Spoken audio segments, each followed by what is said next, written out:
Hi everyone, and welcome back to College Composition. Today we are going to be talking about how to write an argument. If you're one of my students in my class and you learn better by listening and watching lectures, feel free to just take in this video and watch it at your leisure. If you learn better by reading and writing, you can take notes while I write the notes. That's sort of why I chose this format, typing my notes up in a Word document so that you can kind of write along. If you're a professor or a teacher yourself, this is an open educational resource. That means that it can be downloaded and reused in any way you like for your classes, for educational purposes. So feel free to delete if I ramble a little bit, remix, reuse, however you would like. All right, so with those disclaimers, let's get started. There are many modes or types of argument. The one we're going to be talking about today has three main parts. It has a claim, it has reasons, and it has evidence. Now, in my classes, when I teach argument, one of the first things that I get are people who say to me, "Professor, argument is just an opinion." To which I say, no, that's not correct. An argument is not just an opinion. And why is that? Because an opinion, to begin with, is really based only in personal preference, a true opinion. So it'll have something like, I might say something like, I think that Harry Potter is one of the best fantasy series of all time. And if somebody asked me why, I would say, I just really like it, right? That's my opinion. It's my personal preference. And you'll notice that I started here with the phrase, I think. And that is one of the reasons that myself and probably most of your instructors out there will say don't use first person language, because if you say things like I think, I believe, in my opinion, etc., statements that start this way really make your argument into an opinion. It's what you believe. It's what you think. It's the preference that you have. So I have a claim. If we go back up to our list here, I have a claim, the first part of an argument, but I really don't have anything else. So if I wanted to make this opinion into an argument, I will give an example here. I'll take out the first person language, and I'm going to strengthen this part up as well. Underline that. So, Harry Potter is the best fantasy series of all time. And here is where it goes from opinion to argument, because there is rich world building,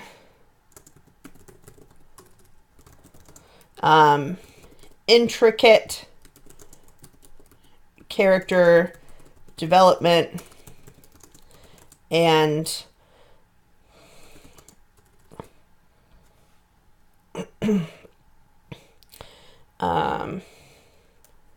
and plot twists that keep readers engaged.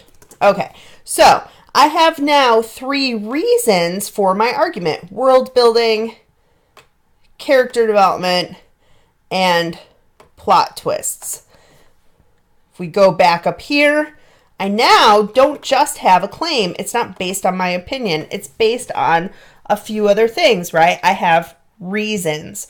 So when we are talking about an argument, you do need all three of those parts. So let's break that down a little bit. The first thing that you need is your claim. Your claim is going to be a statement that takes a position on an issue.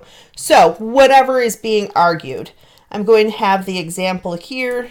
This is something I use in class. I like this example because there's been a lot of research done. So let's say my claim is that people should not smoke cigarettes. There we go. Now you notice I've stayed away from first person language. So if I had an opinion, I might just say cigarettes are gross or I don't like cigarettes. That's my opinion. And somebody else might say, well, I do. So what? I'm just going to go outside and smoke. And they would be right to their opinion as well. So a claim is a little bit different. It's just, I'm taking a position on an issue. I'm not using first person language. What are some of the challenges when you make a claim? I think the biggest challenge, there are two. Number one, taking a position. This can be really difficult. Let's take a look at the thing up above. If I say people should not smoke cigarettes, maybe I have another idea about this. Let's say that I think, for my example, I might say to myself, not in my writing, on the other hand, people should have the freedom to do what they want with their bodies. So if they want to smoke, they should be able to smoke. I might also think to myself, as an example, but then there is the issue of secondhand smoke. So as I'm thinking about how to word my claim, maybe I don't really know what position I want to take. And that is something that can be really difficult when you see more than one side of an argument.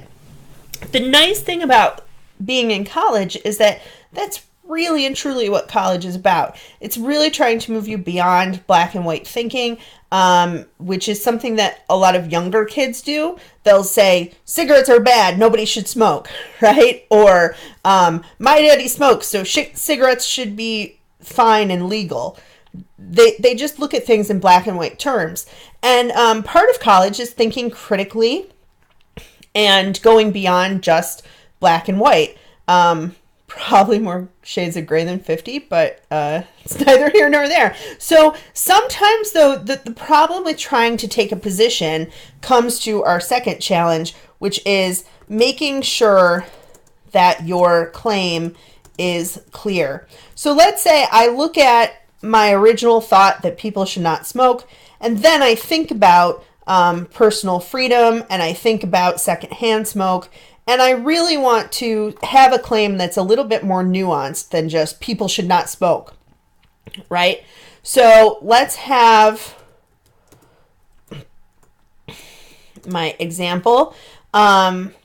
Making sure my claim is clear. I might say something to the extent of this. Personal freedom is important. However, because smoking cigarettes can be harmful to those around the smoker, cigarettes should be illegal. Is that a clear claim? I don't know. That's the kind of thing that I might ask somebody else. If I was a student, I would probably ask someone else in my class during peer review, do you understand my argument? Do you get what I'm trying to say? Do you see what side I'm taking? Another example of a claim that's a little bit maybe less straightforward than just people should not smoke if I have something like,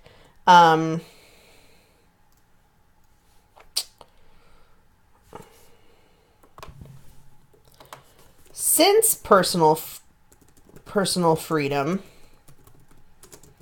is important, people should know the facts about cigarettes before making the decision to smoke. Now, this, in my opinion, is not completely a clear claim. You're saying that people should know the facts, but why? And this brings us to the second part of our argument.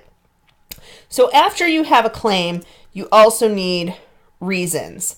And reasons are the statements or pieces of logic that help support the claim. So I'm going to take my first claim here. People should not smoke cigarettes. And now I'm going to think of some reasons to support that claim.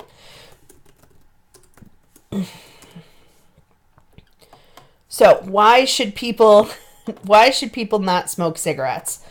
I like to think of this, doing the reasons as kind of in my head saying, because, and then I kind of come up with some reasons. So people should not smoke cigarettes because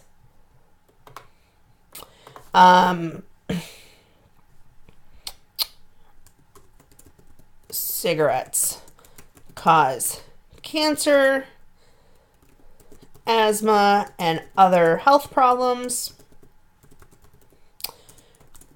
Cigarettes are quite expensive and a waste of money. And let's go back to the idea of secondhand smoke. Secondhand smoke can cause health problems in those around the smoker. Okay, so now I've gone beyond just I don't like cigarettes, which would be an opinion, to my claim people should not smoke cigarettes, and some reasons, some basic pieces of logic to support my claim. The third part of an argument is evidence. And evidence are pieces of research that prove your reasons. So sometimes this evidence can be something like a research study. It could be an article. You could have quotations from experts. You could use a summary or a paraphrase. A lot of people think that you just have to have quotes, but summaries and paraphrases are fine too, as long as you cite them. Other types of research, statistics, facts, examples. Sometimes too, this isn't exactly from research, but you could have personal experience, depending on what the topic is and depending on what your instructor has asked you for. So there are a lot of different types of evidence. These are just some examples. There are more, but these are some basic examples of things that you can use to prove your reasons. And this is where a lot of times people have some problems. So we talked about the challenges with a claim, making sure that you are actually taking a position, not waffling in between, and making sure your claim is clear. The problem sometimes with reasons or the challenges rather with reasons, to back up a little bit before I move on to my evidence. Number one, the first challenge is generating ideas. Now, the thing is, the reason I want to talk about evidence first is because sometimes you can come up with ideas on your own, and sometimes you really need to do research first to see, sometimes even what your claim's going to be, but really to see what your reasons will be. Maybe I go to do a paper on cigarettes and I'm really not aware of the fact that cigarettes are expensive. So I wouldn't have that reason until I do my research. I think the other challenge with reasons is making sure that they are logical. And I'm going to have another video about logical fallacies or flaws in logic, problems with statements that we make that might not be as logical. And we'll talk about that more later. But one of the things you need to do sometimes is do this a little bit backwards and do the research first. And I'll give you an example of that in a little bit.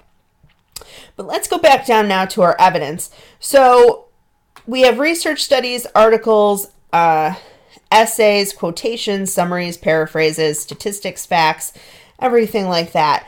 The challenges with evidence. Number one, I think that people think really that finding the evidence is the biggest challenge. And it can be a challenge to find evidence. But you can talk to a librarian as well as your teacher, and they will help you do research if you need it. I promise, even if you are doing something that's not for college, you can always go to your public library. They usually have a resource desk. Or you can ask a librarian online. Sometimes they have those services too. So maybe you're having problems finding evidence. If you are, you might want to take a look at your claim. Is your claim clear? If you don't have a clear claim and you're not really sure what position you're taking, you are going to have a hard time finding evidence. The other thing with your claim is that you want to ask is your claim too broad or too narrow?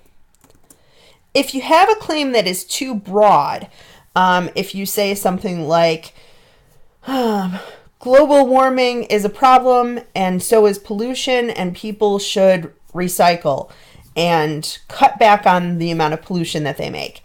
That is a very broad claim. You need to talk about global warming, you need to talk about pollution, and you need to talk about recycling all in one paper. And it might be a little bit too much. On the other hand, if you have a claim that is very narrow, let's say I take that same topic and I say, people in my neighborhood should recycle the way people in Germany recycle.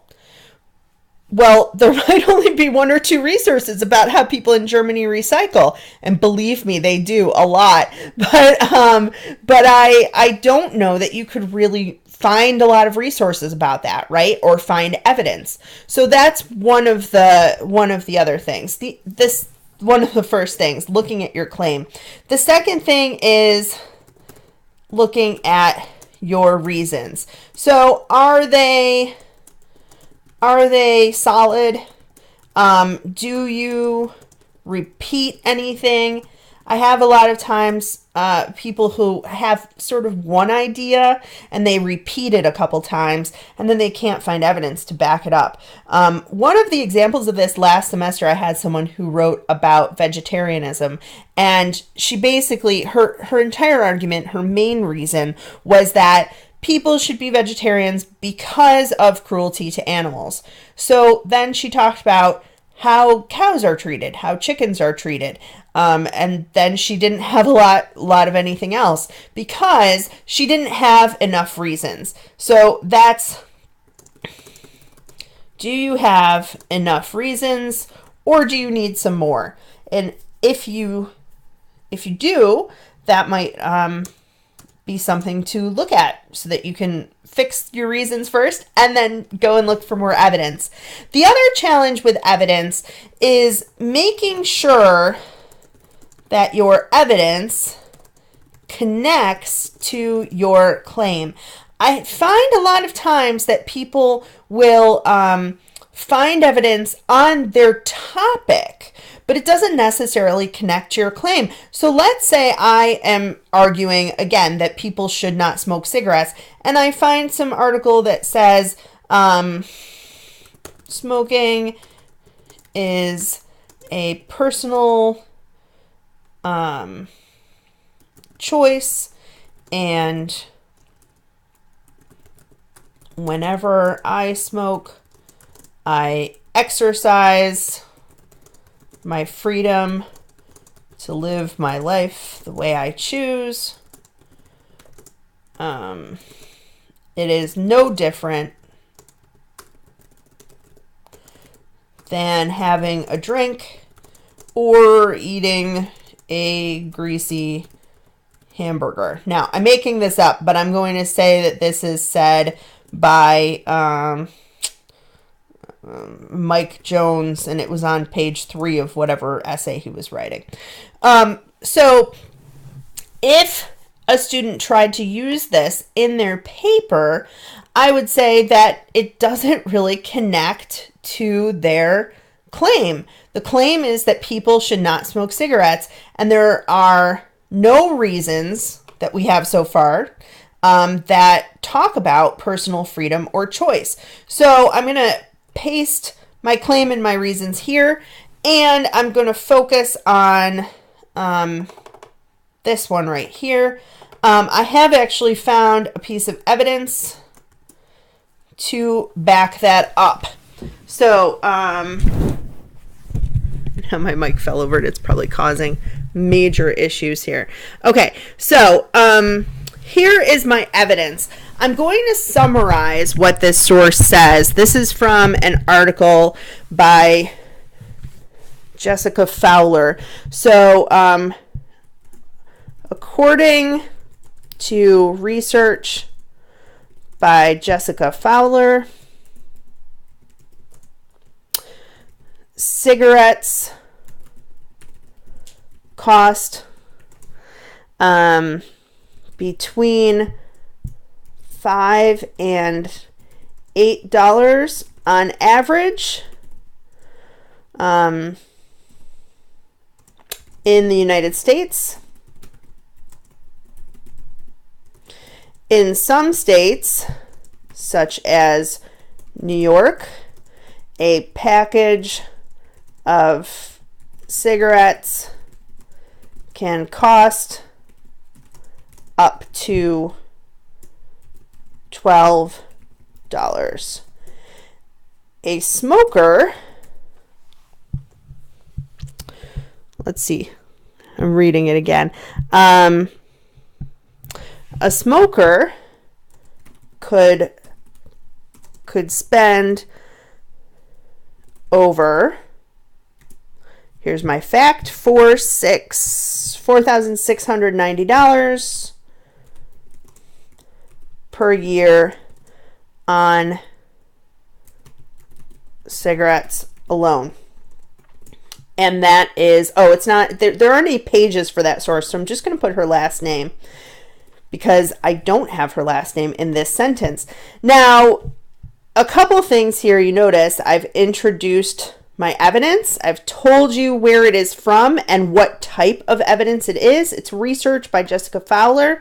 And then I've cited it here at the end. We've talked about citation a little bit already. And so I made sure to do that. Now, maybe I want another piece of evidence for my argument. I might say something like, let's have a quote from the same article.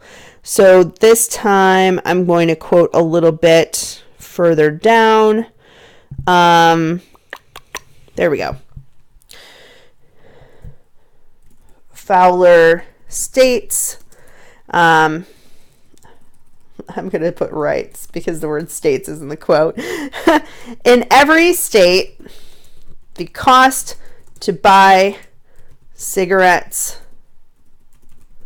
for 20 years is over $38,000. That is enough money to buy a new car or put a down payment down on a house. And again, no page numbers. I already have her name. I'm going to put it again just so I have that in-text citation there. So now I've gone way beyond just having an opinion like I think cigarettes are gross. I have my claim, people should not smoke cigarettes. I have a very strong reason. Cigarettes are expensive and a waste of money. And then I have two pieces of evidence. A summary that I have here from the article, and then a quotation from the article. Both of these involve some numbers, so there's some facts in there as well. So this is the essential nature of an argument. Now, when you are putting it together in an essay, how do you do that? How do you go beyond just having your claim? I'm going to move down here a little bit. So I want to talk about, in the next 5 or 10 minutes, this is something that I like to do when I'm creating a type of argument, and it's called the Teal Method.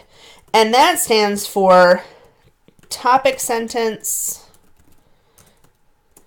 and then I have E for my evidence, A is for analysis, and then L is for link. And we'll talk about each one of those. So typically, if I am writing an essay, I have my claim. So my claim would be, I'll have my claim in my introduction. So in your introduction, you want your claim, and sometimes in your introduction, depending on how intricate they are, you also want your reasons. I also like to have something to kind of hook the reader in my introduction. So I'll have my hook, my claim, and my reasons. I'll put plus signs here instead of commas. All right. So something to hook the reader in, and then my claim and my reasons. I talked before about how this video is an OER, an open education resource. So I'm going to make a claim about open education resources, something to hook the reader. The cost of college textbooks is on the rise. Some publishers have a markup on books of 300% over and above the cost of print. This is from a source I'm making up here. Let's say this is from Jones, page 56. College textbooks do have a high markup. I'm not sure about that particular statistic, but I'm just using this as an example. So that is something that kind of hooks the reader in. And then I'm going to have my claim. Since the cost of college textbooks is so high, instructors should use OER.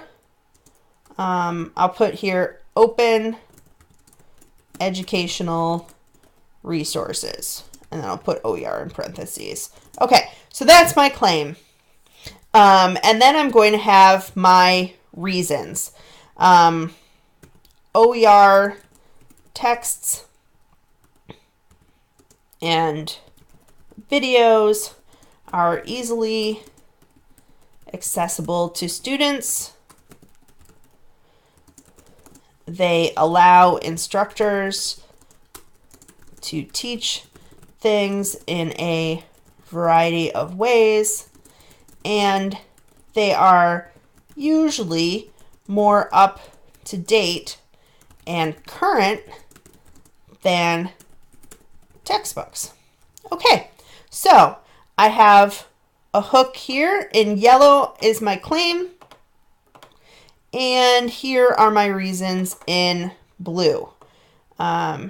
Accessibility, teaching things in a variety of ways, and currency. Boom, 3 solid reasons. So when I go to write the body paragraphs of my essay, I'm going to use the Teal method. Let's say I will take this idea of being more up to date than current textbooks. Well, I need a topic sentence to start me off. So I'm going to have the topic sentence that has to do with that particular reason. OER texts and videos are made on a regular basis by high school and college faculty, and it is easy to find things more current than a textbook. That's my topic sentence. Now, I'm going to have E for evidence. I need a piece of evidence to back that statement up. So I have my statement of logic, and now I'm going to provide evidence. And I'm going to say, for example, the textbook previously used in this course, college composition, was written in 2010. The most current reading in the book was from 2013. Why is that important? That is where analysis comes in.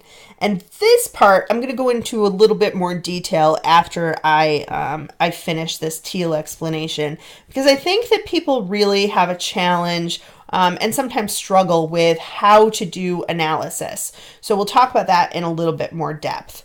But my analysis is an explanation. I like to think of it as answering the so what question. So what? Why does it matter? Oh gosh, written in I put the wrong date here. 2003. Why does it matter that the textbook was written in 2010? Why does it matter that the most current reading was from 2003? So I'm going to have my analysis. College composition courses often involve examining arguments and analyzing current events. Much has changed in terms of politics, technology, and social issues in the past 15 years. If using a book with readings from 2003, an instructor would have difficulty connecting those essays and articles to current events. So now I've kind of explained things. I have this idea that open educational texts and resources are made on a more regular basis. They're much more current than a textbook. Then I have an example of the textbook that was used for this course. This is actually true now that I fixed the date. The book was put together in 2010 and published in 2010, and I'm making this video right now in 2018. So you can imagine, as I've said here, the differences in from 2003 till now in we have, we've been through a couple presidents. We think about if you have a cell phone and you were had a cell phone back in 2003. Some of you probably weren't even quite born yet or old enough to hold a cell phone. Quite different, right? So that's my analysis. And now I'm going to link it to my next point. A link is basically another word for a transition. You're transitioning or moving from one point to the next. Now, I have not in this paragraph really talked about how OER resources are made on a regular basis by college faculty. So I want to have a link here, and then I'll talk about that more in my next paragraph. So I'll say, in comparison, the OER texts used for this class this semester were all written in the last month. And then I would kind of go into, no, that's correct. Sometimes you can ignore what word tells you about your grammar.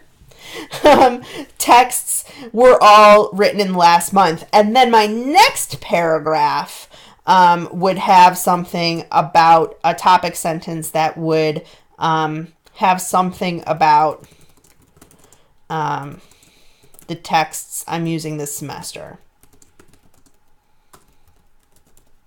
Okay, so that is sort of how you do it. And what I'm going to do is take this.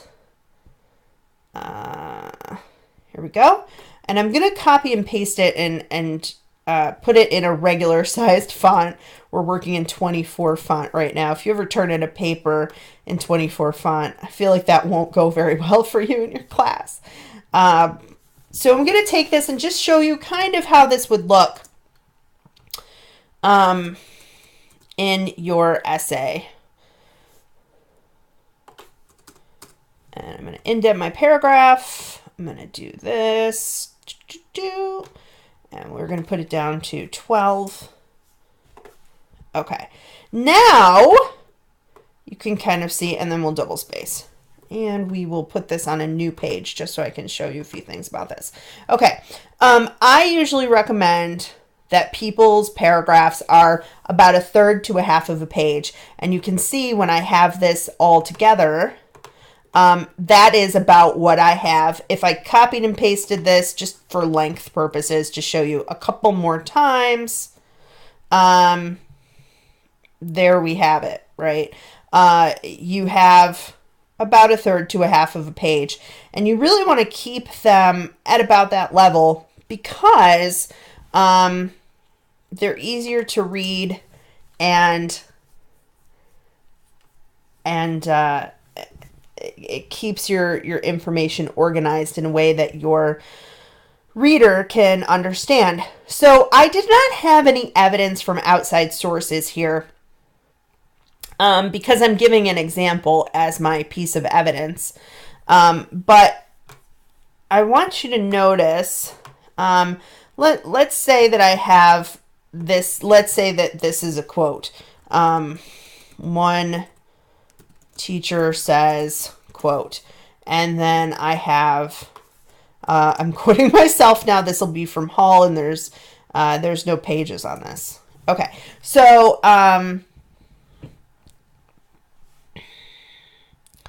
okay, so what you can see, hopefully, is we have 1, 2, 3, 4, 5, 6 sentences, and this is a very good, I'll go back here and up my font again.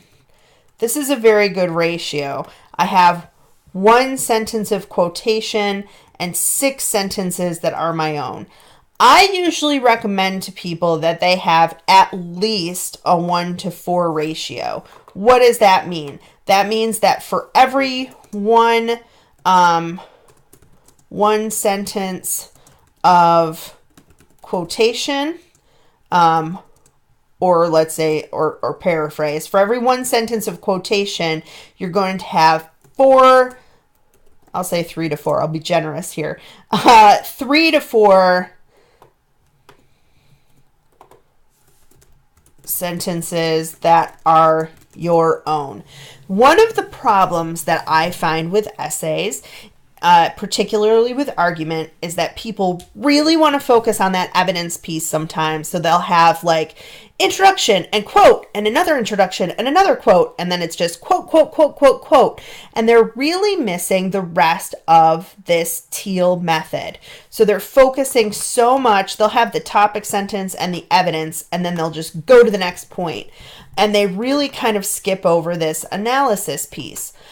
I will say too, another problem that I've seen with arguments is that people leave out the evidence and they just have kind of vague explanations. So you really want to make sure that you balance both. So how do we do analysis? What exactly does that mean? Analysis can come in a variety of forms. But essentially, you're explaining your evidence and tying it back to your claim or to your thesis, okay? So different things that you can do here. You can explain definitions. So if I talked about OER, Open Educational Resources, I might explain a little bit about what that means.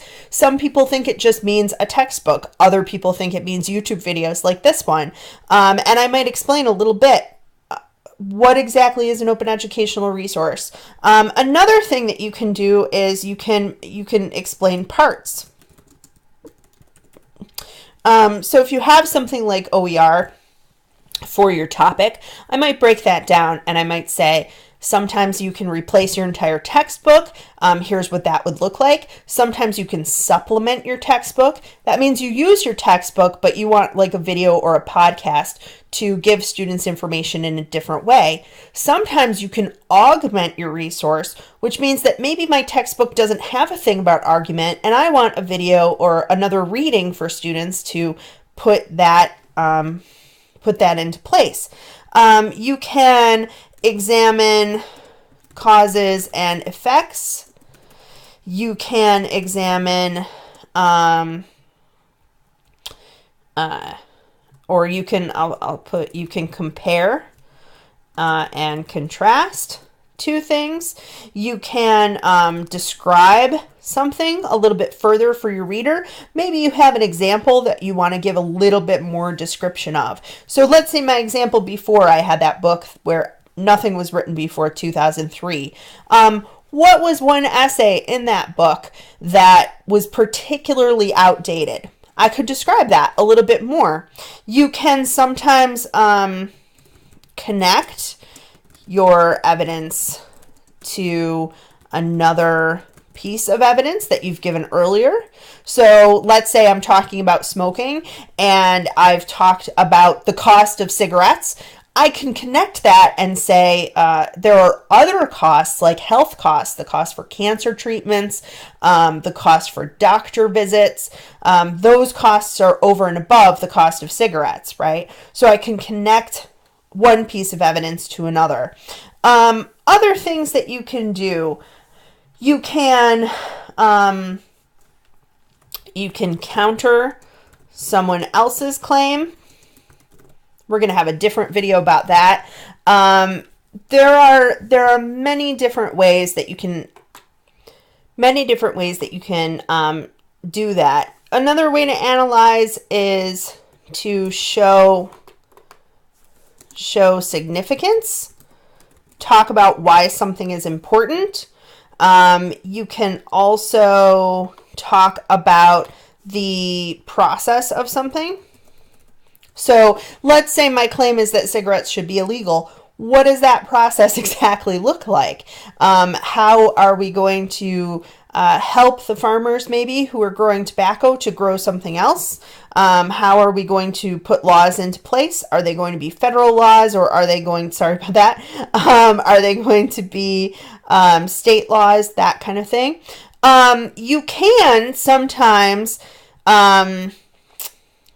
do a you can talk about personal experience and tie your evidence into personal experience. So, for example, if we go back to OER, we talk about the markup of college textbooks. You could analyze that and explain a little bit more that statistic. This has affected me as a college student because I'm trying to pay for my textbooks, but I'm struggling because one of my textbooks cost $300. My teacher told me it only cost $40 to print. That would be an example of that. So another, I don't know what's up with my computer right now. Sorry. And another thing that you can talk about here is you can do an evaluation. What is the value of the statement that you just made? So this part, I think sometimes people struggle with analysis. It involves a lot of critical thinking, and the thing that you don't want to get trapped into is repeating yourself or repeating what the source just said. So sometimes someone will have something like, the textbook in this course was written in 2010. The most current reading was from 2003. And then in their analysis, they'll say, so it's really hard because the readings were written in 2003, so it's difficult to use that book. Well, that doesn't really tell me anything more than my quote says, right? So here I kind of have just an explanation. Why is that important? What's the value of having a book that is more up to date? Well, we talk about politics, technology, social issues, that kind of thing. And if we have out-of-date readings, they're not really going to be relevant to us, right? So this is just some of the basics of argument. I hope that you learned something, and don't forget to really focus in on this Teal method. Have a topic sentence, have your evidence, cite your evidence, analyze it, and then link it to your next point.